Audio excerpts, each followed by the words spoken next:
बच्चों इसके पहले वाले भाग तक हमारा अध्याय संख्या 7 पूर्ण हो चुका था। उसमें हमने जनजातियों के बारे में विस्तृत अध्ययन किया। वहीं बच्चों इस भाग में हम बात करेंगे इस अध्याय से संबंधित जो अभ्यास प्रश्न बन सकते हैं उनके बारे में।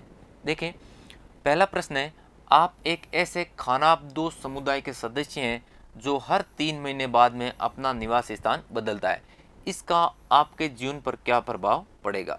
तो इसमें बच्चों कल्पना करनी है कि हम लोग क्या हैं, खानाबदोश जो समुदाय हैं, जो एक जगह से दूसरी जगह पर घूमने वाले घुमंतु प्रवृत्ति के लोग हैं, उनके सदस्य हैं और हर 3 महीने बाद में अपना निवास स्थान क्या है, बदलता रहता है। तो इससे जो अपना जीवन है वो किस प्रकार से प्रभावित होगा। इनका जो कारवां है वो हर 3 महीने बाद में अपना निवास स्थान बदलना पड़ेगा और कोई स्थायी जीवन अपना नहीं होगा और जीवन यापन पशुओं के पालने में, उनके उत्पादों के विनिमय पर ही निर्भर रहेगा।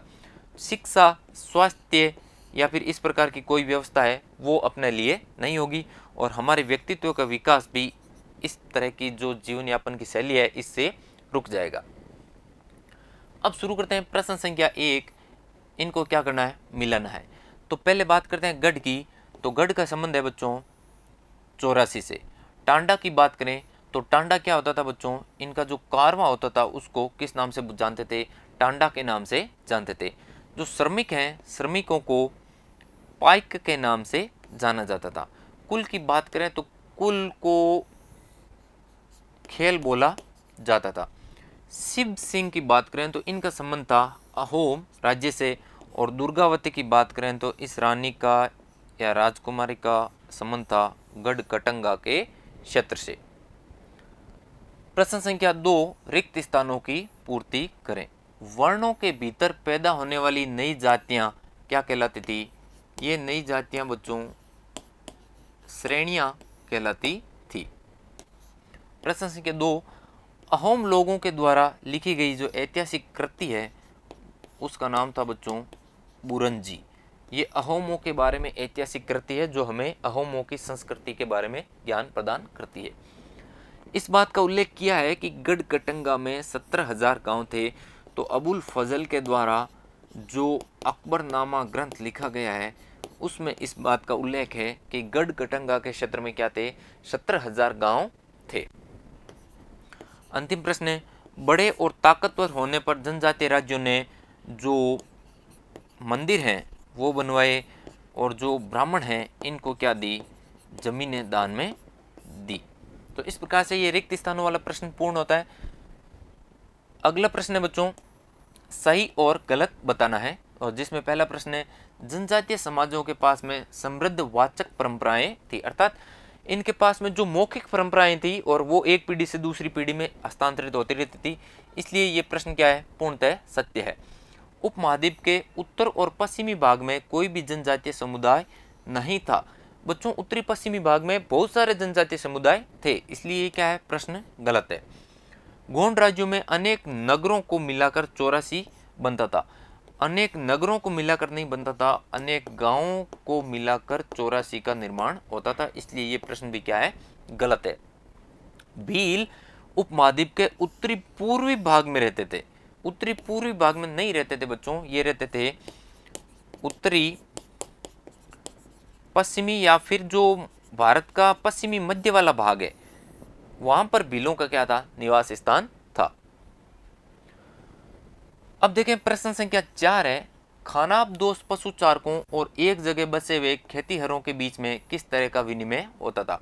अर्थात जो एक जगह से दूसरी जगह पर घूमने वाले पशु चारक हैं और जो खेतीहर हैं, गृहस्थ लोग हैं, उनके बीच में किन किन वस्तुओं का आदान प्रदान होता था। तो उसमें देखें कि इनके मध्य में दूध है, घी है, ऊन है, अनाज, इन सभी के बदले में क्या होता था, कपड़े हैं, बर्तन हैं, ये इनको प्रदान कर दिए जाते थे। अर्थात इन वस्तुओं का दूसरे लोगों के साथ में ये क्या करते थे, वस्तु विनिमय करते थे।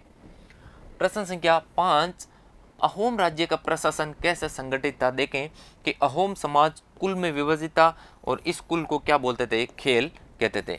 एक खेल के नियंत्रण में कई गांव होते थे। एक किसान को अपने ग्राम समुदाय के द्वारा जमीन दान में दी जाती थी और जो समुदाय की सहमति के बगैर इसे राजा तक भी वापस नहीं ले सकता था। अहोम राज्य बेगारी पर निर्भर था और राज्य के लिए जो लोग जबरन श्रम करते थे वो क्या कहलाते थे, पाइक कहलाते थे। और प्रत्येक गांव को अपनी बारी आने पर निश्चित संख्या में पाइक भेजने होते थे राज्य के काम के लिए।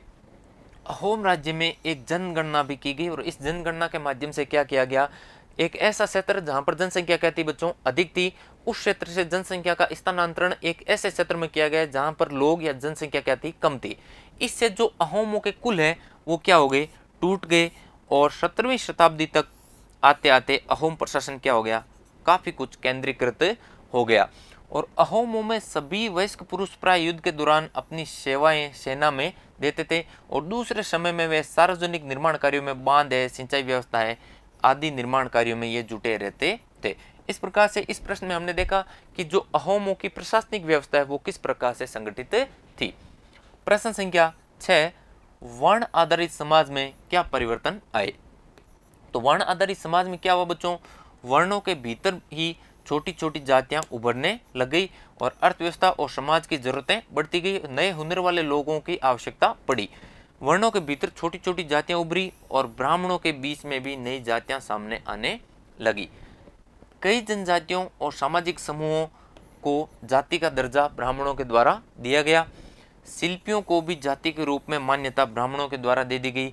जाति सामाजिक संगठन का इस समय क्या बन गई, आधार बन गई, जिससे पहले क्या था, इसका स्थान वर्ण ने ले रखा था, उसका स्थान अब किसने ले लिया बच्चों, जाति ने ले लिया।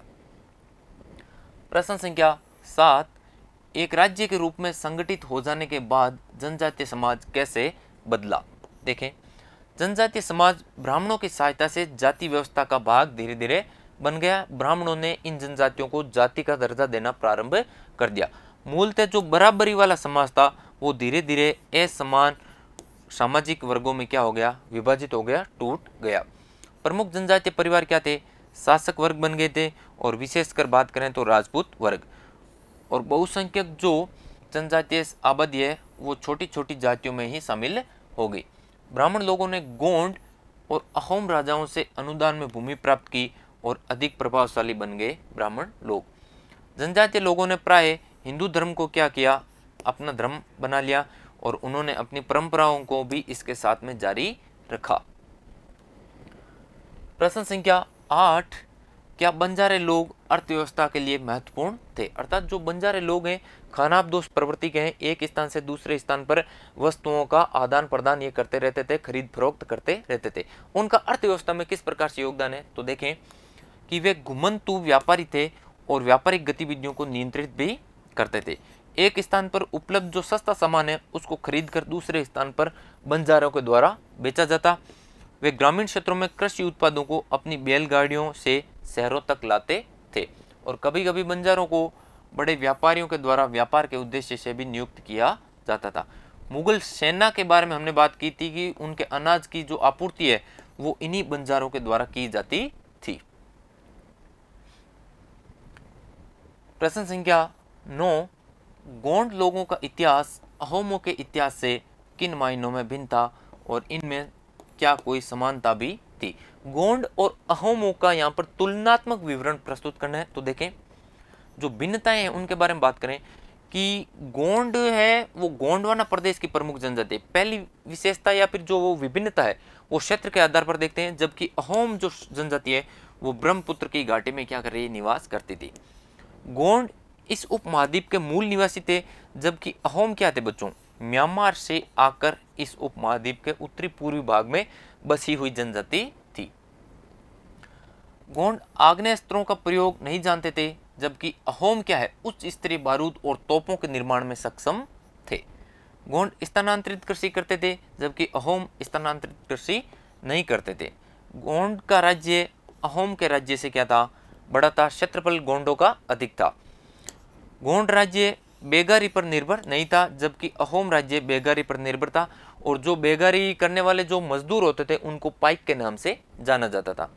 गोंड राज्य मुगल राज्य में मिला लिया गया, जबकि अहोम राज्य को मुगलों ने हराया था, लेकिन प्रत्यक्ष रूप से इनके मध्य दूरी अधिक होने के कारण वहां पर शासन ये नहीं कर पाए। अब देखते हैं जो गोंड और अहोम है उनके मध्य कौन कौन सी समानताएं हैं। तो गोंड और अहोम क्या है, दोनों पहली बात करें तो जनजातियां हैं, और इन जनजातियों ने अपने अपने साम्राज्य स्थापित किए, और दोनों ही राज्यों को मुगलों ने क्या किया, पराजित किया था। और इन दोनों का प्रशासन क्या था, केंद्रीकृत प्रवृत्ति का था। तो इस प्रकार से ये अभ्यास प्रश्न वाला भाग यहीं समाप्त होता है, और इसके अगले भाग में हम शुरू करेंगे अध्याय संख्या 8। तब तक के लिए धन्यवाद।